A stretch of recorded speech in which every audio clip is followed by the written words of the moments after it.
thank my colleagues for the passage of Bill number 180553 and also 190749, which are two public safety bills. One to create safe havens, authored by yourself, and the other for firearm confiscation in cases of emergency where people declare themselves publicly as a threat and dangerous. As Chair of Public Safety, I want to reiterate that those bills aren't as sexy as bike lanes and bed bugs, but they are designed to protect our babies. That over the last 23 days, 6 young children were victims of gun violence.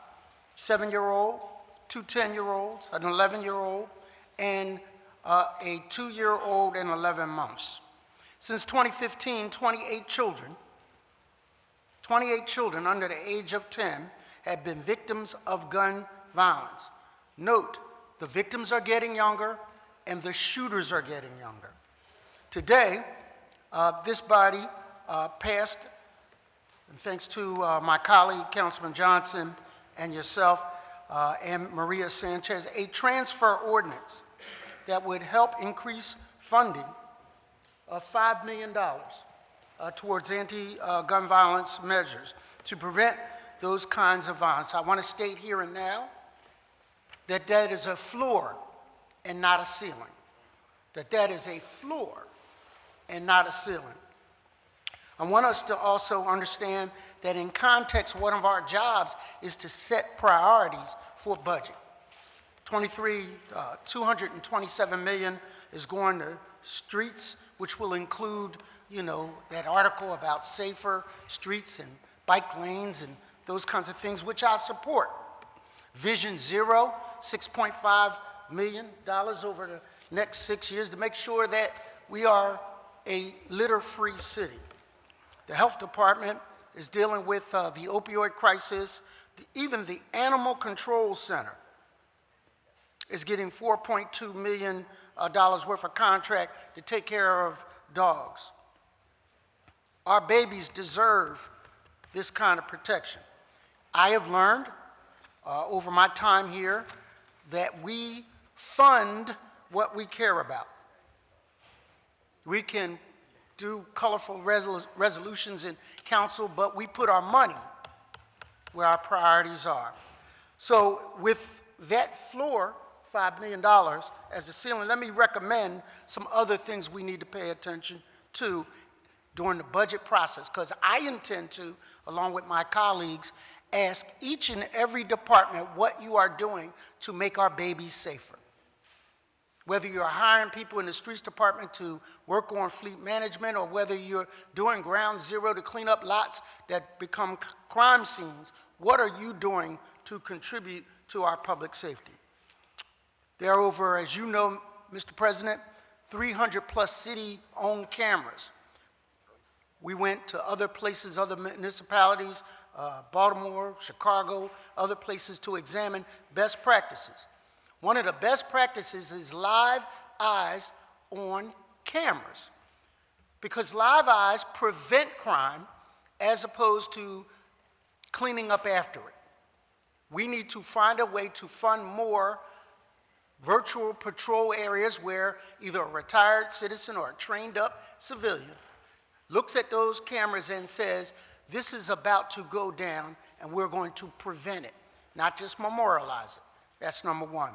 Number two, if I had my way in a magic wand or a little bit of money, we need to create more credible messengers.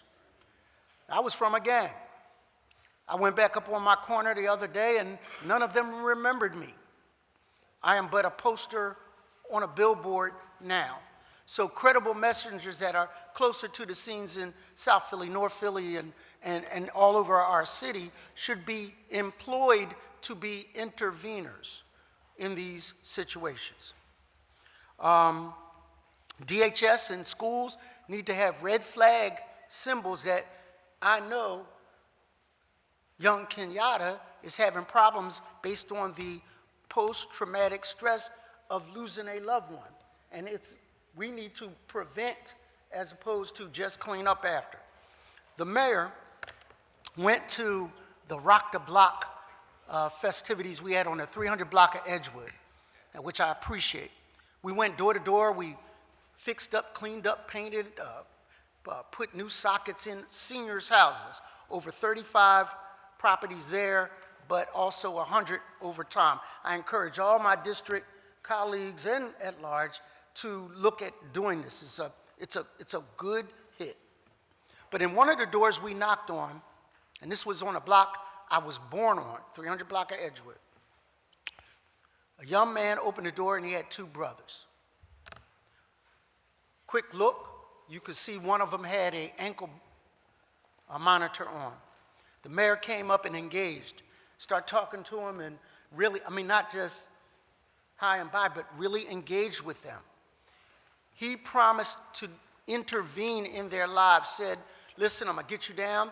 We're gonna do an assessment of what your needs are. We're gonna find you jobs. We're gonna save you guys. I get a call from the mayor, distressed. Like, anybody who really knows him, he can get elevated blood levels and pressure. He said, the young men didn't show up. What the heck, da-da-da-da. He said some other choice words. But they didn't show up to the thing. Can you find them? So I go back to the block, knock on the door, and they open the door. Now, I told them, and I asked them why they didn't show up. He said, the old head across the street said that we were doing that just for the cameras. That it was a couple of days before election, and that's the only reason why we were there, and that opportunity was not real.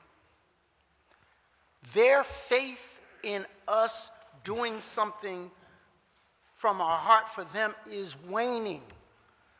Those young men medicate themselves through the day, not believing that they really have a future going on. So I want to thank this body for doing what it did for the transfer of funds, but we have to get out there and prove to them that we are real. I want to thank the mayor for getting on me to go back around there to find them so that they could actually apply for jobs. But our work has to be prioritized in our budget. And I support bike lanes. I'm sorry, Councilwoman Blackwell, I do.